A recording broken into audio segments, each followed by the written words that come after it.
ఇకపోతే 2014లో గానీ, 19లో గానీ 2014లో 67 స్థానాలు రావడానికి రాయలసీమ ఏదైతే 4 జిల్లాలకు సంబంధించినటువంటి 52 స్థానాలు ఉన్నాయో, 35 పైచిలుకు స్థానాలు వైఎస్ఆర్‌సీపీకి రావడం. దాదాపు 37 అనుకుంటా. Subject my correction. అండ్ 2019లో 52 స్థానాలు 49 స్థానాలు రావడం జరిగింది. అంటే వైఎస్ఆర్‌సీపీ స్ట్రాంగ్ ప్లేస్ ఏదని చెప్పేసి అంటే ఈ రాయలసీమ ప్రాంతం అని చెప్పేసి చెప్పుకోవచ్చు. వారి తండ్రి ఉన్నప్పుడు కానీ, లేకపోతే తర్వాత జగన్మోహన్ రెడ్డి గారి నేతృత్వంలో ముందుకెళ్తున్న వైఎస్ఆర్‌సీపీ పార్టీకి. రేపు 24లో ఆ పరిస్థితి ఉండదు అని చాలామంది అభిప్రాయపడుతున్నారు. మీరేమంటారు? నేనంటే రాయలసీమలో జిల్లా వైజ్గా తీసుకుందాం. కర్నూలు జిల్లా 14 ఉన్నాయి, అనంతపురం జిల్లా 14 ఉన్నాయి, కడప 10 ఉన్నాయి, చిత్తూరు 14 ఉన్నాయి. ఏ జిల్లాలో ఎటువంటి పరిస్థితులు ఉన్నాయంటారు రామనాథ్? నేనేమంటానంటే రాయలసీమ చాలా కీలకం జగన్మోహన్ రెడ్డికి, అందులో నో డౌట్. ఎందుకంటే 2014లో 35+ స్థానాలు వీళ్ళకి రావడం జరిగింది. ఈరోజు మళ్ళీ 49 స్థానాలు రావడం జరిగింది. కేవలం రాయలసీమలో ఒక కుప్పము, ఒక హిందూపూరు, ఒక ఉరవకొండ 3 స్థానాలే టీడీపీ కైవసం చేసుకుంది. అంటే ప్రజలు అవుట్రేట్గా వైఎస్ఆర్సీపీ పార్టీని ఆదరించినారు. ప్రజా తీర్పు అంటే మ్యాసివ్గా ఒకే సైడ్ ఉంది తీర్పు. ఈరోజు ఆ తీర్పు మొత్తం ఒక సైడ్ అయ్యేటువంటి వాతావరణం ఉందా? మీరు కూడా తిరుగుతుంటారు కదా, గ్రామాలు మాట్లాడుతుంటారు కదా, ఆ వాతావరణం లేదంటాను నేను. అంటే మళ్ళా కంప్లీట్ టర్న్అవుట్ కావడం, అంటే ఒకవైపు ఉన్నటువంటి కంప్లీట్ వాతావరణం ఇంకొక సైడు వచ్చేలాగా లేదు. ఒకవేళ ఎంతో కొంత ఇప్పుడు 10 ఏళ్ళు అయింది కాబట్టి ఎంతో కొంత ప్రజల్లో మార్పు ఎంతో కొంత, అంటే 2014లో వైసీపీకి ఆదరణ బాగుంది, 2019లో ఆ ఆదరణ డబల్ అయింది. ఈరోజు ఆ ఆదరణ ఎంతో కొంత తగ్గింది అనుకుంటే, ఇప్పుడు కర్నూలు జిల్లాలో 14 నియోజకవర్గాలు ఉన్నాయి కాబట్టి ఒక 14లో ఏమైనా వాళ్ళకు ఒక 4, ఒక 10-4 అలా ఏమైనా రావచ్చేమో అనుకుంటే అనేది వద్దు. మీరు ఆ ప్రాంతానికి సంబంధించిన వ్యక్తి, మీరు విరివిగా పర్యటిస్తూ ఉంటారు కూడా. మీరు అంటే మీ ఇంటికి వెళ్ళినప్పుడు కానీ ఇంకా ఇతర మాట్లాడుతుంటాం కదా మనకుండే దాంట్లో. కర్నూలు జిల్లాలో ఎటువంటి పరిస్థితి ఉంది, కడప అనంతపురం జిల్లాలో ఎటువంటి అదే నేనేమంటానంటే నంద్యాల పార్లమెంట్లో 7 స్థానాలు తీసుకున్నప్పుడు నేనేమనుకుంటున్నానంటే ఖచ్చితంగా ఒక 5 వైఎస్ఆర్సీపీకి, ఒక 2 టీడీపీకి రావచ్చు అనుకుంటున్నాను. నంద్యాల పార్లమెంటులో కొంత అంతో ఇంతో ఆలోచించినప్పుడు మనకు ఒక 2 స్థానాలు కనపడుతున్నాయి. రెండు స్థానాలు బలంగా కనపడుతున్నాయి. అంటే వేరే కొంత నంద్యాలలో ఇప్పుడు ఫరూక్ గారికి ఇవ్వడం వల్ల, అంటే ఆయన అక్కడ ముస్లిం సామాజిక వర్గం కాబట్టి ఆయనకు అవకాశం ఉంది అనేటువంటిది ఒక కోణం అక్కడ కనపడుతుంది. ఇంకొకటి ఏంటంటే కొంత పాణ్యంలో కూడా కొంత కనపడుతుంది. అంటే ఇప్పుడు సిద్ధార్థకు టికెట్ ఇస్తే ఎలా ఉంటుంది, రాంభూపాల్ రెడ్డి గారికి టికెట్ ఇస్తే ఎలా ఉంటుంది, ఒక సైడు గౌరీ చరిత వాళ్ళకు వర్గం ఉంది. నేను ఎందుకు ఈ నియోజకవర్గం చెప్పాల్సి వస్తుందంటే అది వర్గం బేస్డ్ నియోజకవర్గం. అంటే ఫ్యాక్షన్ ఒకప్పుడు బలంగా 2 వర్గాల మధ్యన నడిచింది. ఈరోజు బైరెడ్డి వర్గము, గౌరీ చరిత వర్గం ఒకటైనారు కదా. ఒకవేళ రాంభూపాల్ రెడ్డి గారికి బలమైన నేపథ్యం ఒకటే కానీ క్యాడర్ ఒకటి కాలేదని చెప్పేసి, అంటే ఇప్పుడు నేనేమంటానంటే ఇప్పుడు క్యాడర్ ఒకటైనారా అంటే ఇప్పుడు 10 ఏళ్ల కిందటి రాజకీయానికి ఇప్పటికీ ప్రజల్లో కూడా మార్పు వచ్చింది. ఇప్పుడు 99లో ఉన్న రాజకీయం ఈరోజు లేదు. ఆ రోజు కొట్లాడుకున్నారు, నడుపుకున్నారు, చంపుకున్నారు, కుటుంబాలంతా పోయినాయి. ఈరోజు ప్రజలలో కూడా చైతన్యం వచ్చింది. పారాంగా మనం ఎన్నాళ్ళు నరుక్కుంటూ చంపుకుంటుంటాము, ఇప్పుడు మనం నరుక్కోవడము, వాళ్ళను అందలం ఎక్కించడం మనకేముంది అనేటువంటి కోణంలో ప్రజల్లో కూడా కలిసిపోతున్నారు, బంధుత్వాలు కలుస్తున్నాయి, పెళ్ళిళ్ళు చేసుకుంటున్నారు, అన్నిటిలో కలుస్తున్నారు. కాబట్టి ఒక మార్పు వచ్చింది. అంటే ఒక 2 జనరేషన్స్ అయింది. ఇప్పుడు 1999, 98లో ఉన్న భావజాలం ఈరోజు లేదు. ఈరోజు 2024లో ఉన్నాం. ఈరోజు పాణ్యంలో 2 బలమైన వర్గాలు ఒకటవుతున్నాయి. అంటే ఇప్పుడు ఇంకొకటి ఏంటంటే అక్కడ ఎవరికి సీట్ ఇస్తారనేది కూడా ఇంపార్టెంట్. ఇప్పుడు రాంభూపాల్ రెడ్డి గారికి ప్రకటిస్తారా, లేకుంటే బైరెడ్డి కావాలని అడుగుతున్నారనే వార్తలు వస్తున్నాయి కదా. ఇంకా ఇప్పుడు జగన్మోహన్ రెడ్డి గారు కూడా ఒక స్టేట్మెంట్ ఇవ్వడం జరిగింది.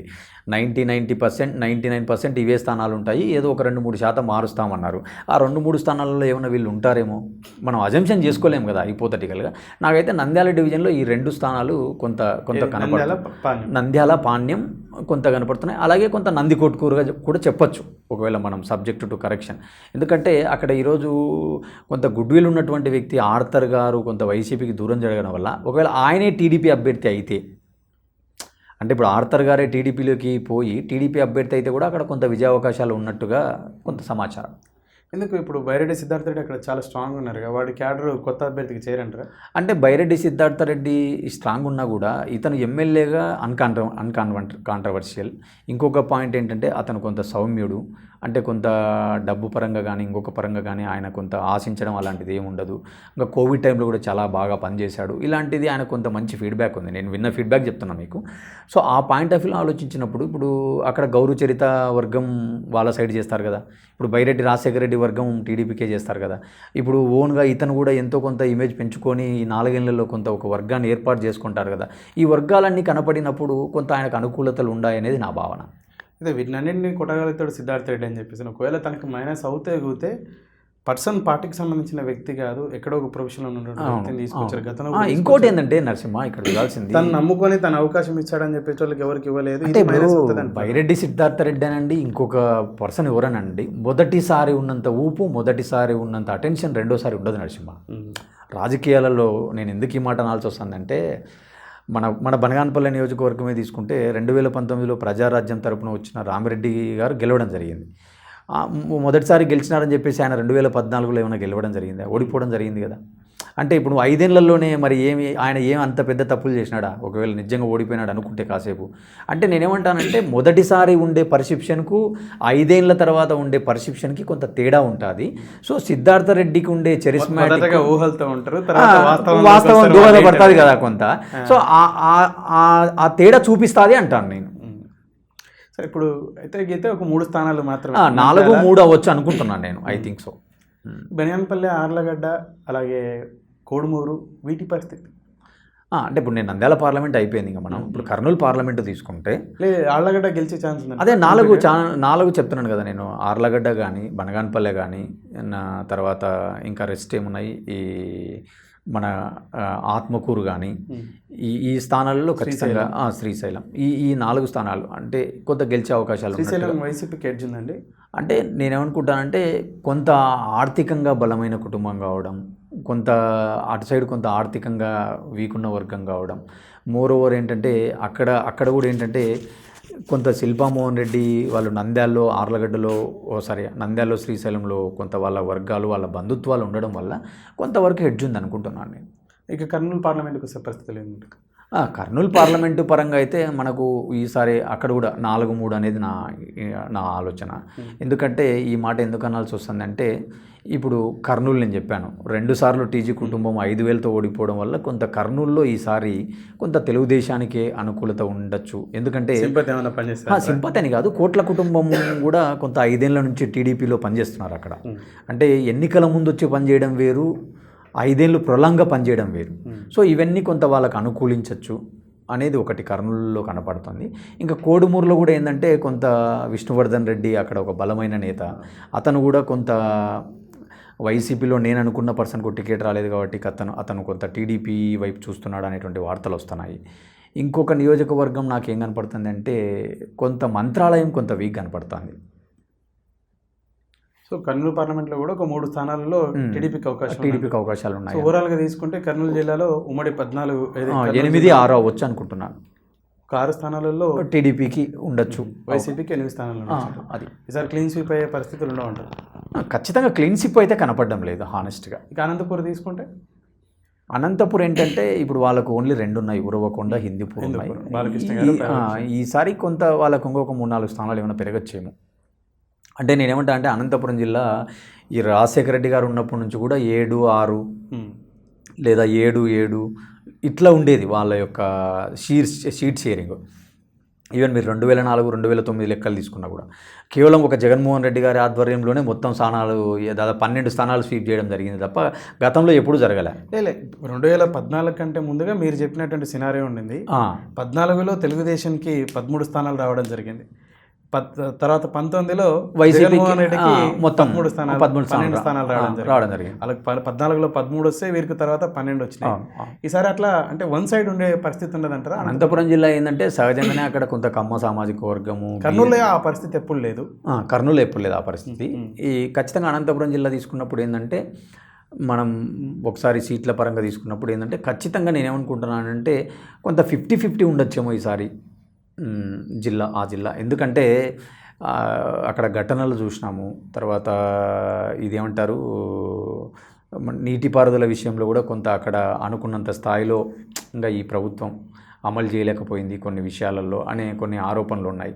ఇంకోటి ఏంటంటే అక్కడ కొంతమంది ఎమ్మెల్యేల పైన కూడా చాలా భూ ఆరోపణలనండి, రియల్ ఎస్టేట్ ఆరోపణలనండి, ఇలాంటి ఆరోపణలు కూడా మనం చూసినాం కదా. సో ఇలాంటివి ఏమన్నా ఇంపాక్ట్ చూపించగలిగితే, ఇంకోటి ఏంటంటే అక్కడ మళ్ళీ బీజేపీ నుంచి వచ్చిన వాళ్ళని కూడా టీడీపీలో చేర్చుకొని టికెట్లు ఇస్తున్నారు అనే వాతావరణం ఉంది.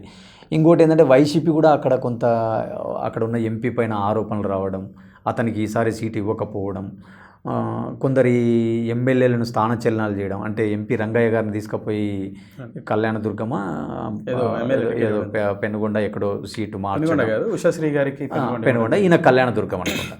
సో ఇలా సీట్లు మారుస్తున్నారు. ఇంకోటి కాపు రామచంద్రారెడ్డి గారికి టికెట్ లేకపోవడం చూస్తే అంటే వైసీపీకి కూడా అక్కడ అర్థమైపోయింది. ఏమర్థమైపోయింది అనుకోవచ్చు మనం, అంటే ఈసారి బలమైన అభ్యర్థులను పెట్టాలా, కొంత మనకు కూడా ఎంతో కొంత అక్కడ డిఫెన్స్ ఉంది కాబట్టి మనం చాలా గట్టి ఫైట్ ఇవ్వాలా అనేది వీళ్ళ సైడ్ నుంచి కనపడుతుంది కాబట్టి సో అనంతపురం జిల్లా 7-7 వేసుకోవచ్చు. ఈ 4-5 స్థానాలు అనంతపురంలో చాలా ప్రాధాన్యతకు సంతరించుకున్నాయి. ఒకటి పరిటాల రవి గారి భార్య అయినటువంటి రాప్తాడు, అక్కడ ఎవరు గెలవచ్చు అంటారు?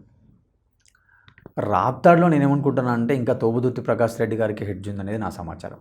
ఇకపోతే పరిటాల రవి మొదటగా గెలిచినటువంటి నియోజకవర్గం ఏదంటే పెనుగొండ, రాజకీయ ప్రస్థానం అక్కడ అంటే గత 4 సంవత్సరాల కిందటి నుంచి తెలుగుదేశం కార్యక్రమాలను పెద్దగా తీసుకెళ్తున్నటువంటి సరిత గారికి ఎడ్జ్ ఉందని చెప్పేసి అంటూ ఉంటారు.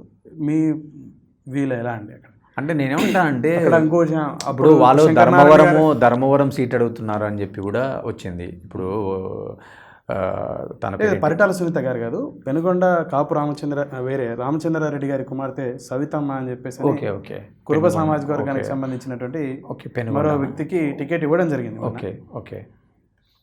అక్కడ సిట్టింగ్ ఉన్నటువంటి ఎవరైతే ఎమ్మెల్యే మంత్రి శంకర్ నారాయణ తొలగించి నాకు టికెట్ ఇవ్వలేదు. ఉషాశ్రీ గారికి అక్కడ కళ్యాణదుర్గం ఎమ్మెల్యే ఎవరైతే ఉషాశ్రీ గారిని చేయడం జరిగింది. తను స్థానికేతరులు అవ్వడం, తర్వాత నియోజకవర్గానికి సంబంధం లేని వ్యక్తి ఇప్పుడు ఒక నెల కిందటి నుంచే వచ్చి గ్రౌండ్ వర్క్ చేసుకుంటుంది అనేది.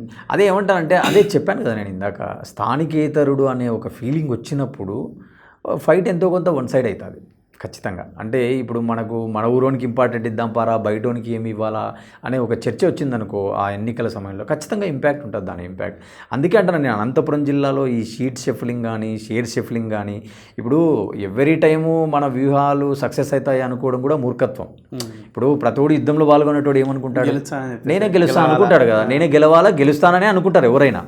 కానీ ఒక్కొక్కసారి మిస్ఫైర్ అయ్యేటువంటి అవకాశాలు కూడా ఉంటాయి కదా. ఈ హిందూపురం హ్యాట్రిక్ సాధ్యపడుతుంది అంటారా బాలకృష్ణ గారికి? ఖచ్చితంగా బాలకృష్ణ గారికి విజయ అవకాశాలు ఉంటాయి అనేది నా భావన. ఇక ఉరవకొండ తీసుకుంటే పయ్యావుల కేశవ్ గారు, ఉరవకొండ అంటే ఖచ్చితంగా ఏంటంటే ఆయన ఎట్లుంటుందంటే ఆయన ఓడిపోతే పవర్లోకి వచ్చారు, ఆయన గెలిస్తే పవర్లో ఉండరు అనేది నడిచింది అనేది చూసినాము. మరి చూద్దాము, ఆ నియోజకవర్గం కాసేపు ఓళ్ళలో పెట్టేద్దాం. ధర్మవరం నాకు చెప్పినటువంటి పెద్ద ఎత్తున భూ కబ్జాల ఆరోపణలు వచ్చినాయి. అలాగే ప్రజల్లో నిత్యం కూడా ఆయనకు ప్రజా ఆర్భాటం ఉంది, మీడియా ఆర్భాటం ఉంది తప్ప గ్రౌండ్లో లేదు అనేటువంటిది ఆయన మీద చాలా ఉన్నాయి. కాకపోతే ఏంటంటే అక్కడ నాకు తెలిసినంత వరకు ఏంటంటే ఆయనకు అడ్వాంటేజ్ ఏంటంటే అక్కడ 2-3 వర్గాలు ఉన్నాయి. సూరి వర్గము, పరిటాల శ్రీరామ్ వర్గము, ఇట్లా ఈ వర్గాలు ఉన్నాయి. వాళ్ళల్లో ఎంతవరకు కోఆర్డినేషన్తో పనిచేసుకుంటారు అనేది చాలా కీలకం. సో వారే మళ్ళీ గెలిచే అవకాశం ఉందంటారా? అదే కొంత అడ్వాంటేజ్ ఉన్నట్టే కదా. ఇప్పుడు నీ బలం లేకపోయినా ప్రత్యర్థుల ఏమంటారు దాన్ని, ఐకమత్యం లేకపోవడం కూడా నీకు అడ్వాంటేజ్ అవుతుంది కదా. తాడిపత్రి తీసుకుంటే జేసీ దివాకర్ రెడ్డి గారి కొడుకు, తాడిపత్రిలో ఏమైనా ఈసారి మళ్ళీ జేసీ కుటుంబం రావచ్చేమో అని నేను అనుకుంటున్నాను. ఎందుకంటే ఒక బలమైన కుటుంబం, ఒక బలమైన నేపథ్యం ఉన్న కుటుంబం. మోరోవర్ ఏంటంటే ఆయననే అన్నాడు, మేము ప్రచారం చేసుకుంటా కారులో వచ్చి కూర్చుంటే కావాలి జగన్, రావాలి జగన్ అని హమ్ చేసుకుంటున్నామని. అంటే ఆ రోజు జగన్మోహన్ రెడ్డి గారి వ్యూ ఆ స్థాయిలో ఉండింది. సో ఈరోజు ఏంటంటే అక్కడ వర్గాల వారీగా రాజకీయం జరుగుతుంది, ఇటు బలమైన వర్గం అటు బలమైన వర్గం. సో ఈరోజు వాళ్ళ అధికారానికి దూరం అయ్యి 5 ఏళ్ల నుంచి ప్రజల్లో దగ్గరగా ఉంటారు. తాడిపత్రి ఒక్క చోట కాదు, రాయలసీమ 52 నియోజకవర్గాలు వర్గాలు ఉంటాయి కదా, దాదాపుగా 40 పైచిలక నియోజకవర్గాల్లో వర్గాలు ఉంటాయి. కాబట్టి తాడిపత్రి కొంత టీడీపీకే అవకాశాలు ఉండొచ్చు అనుకుంటాను. కడప తీసుకుంటే 10 స్థానాల్లో ఈసారి మళ్ళీ క్లీన్ స్వీప్ అయ్యే అవకాశం ఉందా? 1, 2, 3 తెలుగుదేశంకి ఏమైనా అవకాశం ఉందంటారు? నేనేమనుకుంటున్నా అంటే ఒక 2 స్థానాలు ఏమన్నా ఉండొచ్చేమో అనుకుంటున్నాను. అంటే బేస్డ్ ఆన్ టికెట్లు డిక్లరేషన్. ఇంకా టికెట్లు డిక్లేర్ కాలే. మనం టికెట్లు డిక్లేర్ అయినప్పుడు మళ్ళీ ఒకసారి చర్చ కూర్చుందాము. అంటే అభ్యర్థుల బలాబలాలు, వాళ్ళ వ్యక్తిగత చెరిస్మాటిక్, వాళ్ళ వ్యక్తిగత హిస్టరీని బట్టి మనం అసెస్ చేస్తే బాగుంటుంది. ఇప్పుడు వ్యక్తులను అజంప్షన్ చేసుకొని చేయడం కరెక్ట్ కాదు. నేనేమంటా అంటే మొదటి నుంచి కూడా కడప జిల్లా వైఎస్ఆర్ కుటుంబానికి అండదండలు ఉండడం వల్ల వాళ్ళే గెలవడం చూస్తున్నాం, ఎంపీగా కానీ ఎమ్మెల్యేలుగా కానీ. ఈరోజు ఏంటంటే కొంత జమ్మల మడుగులో కొంత వ్యతిరేకత బాగా వినపడుతుంది వైఎస్ఆర్సీపీ అభ్యర్థి పైన. సో టీడీపీ అభ్యర్థి అయిన భూపేష్ పైన కొంత అనుకూలమైన వాతావరణం కనపడుతుంది మనకు బాగా. కాబట్టి ఏంటంటే ఒక జమ్మల మడుగు కొంత ఛాన్సెస్ ఉండొచ్చు అనేది ఇప్పుడు మనకున్న సమాచారం. ఇంకొక నియోజకవర్గం తీసుకుంటే ఏంటంటే ప్రొద్దుటూరులో ఒకవేళ వరదరాజుల రెడ్డి అభ్యర్థిగా ఉంటే కొంత టఫ్ ఫైట్ ఉండొచ్చు అనేది ప్రవీణ్ రెడ్డి అంటే ప్రవీణ్ రెడ్డి ఉంటే మళ్ళీ వన్ సైడ్ ఉంటుంది వారు. వరదరాజుల రెడ్డి గారు ఉంటే కొంత సీనియారిటీ ఉండడం, అది కాక ఎమ్మెల్యే పైన కూడా కొన్ని ఆరోపణలు చూసినాం. అంటే ఒక టీడీపీ కార్యకర్త ఏదో హత్య జరగడము, వీళ్ళపైన కొంత ఇసుక ఆరోపణలు, వీళ్ళపైన ఆరోపణలు, ఇవన్నీ చూసినాం కదా. సో ఇలాంటి అంశాలు ఎంతో కొంత ప్రభావం చూపిస్తాయి అనుకుంటే మనం ఖచ్చితంగా వరదరాజుల రెడ్డి గారిన కంటెండర్ అయితే ఎంతో కొంత ప్రొద్దుటూరులో కూడా టఫ్ ఫైట్ ఉండొచ్చు. ఈ రెండు కనపడుతున్నాయి.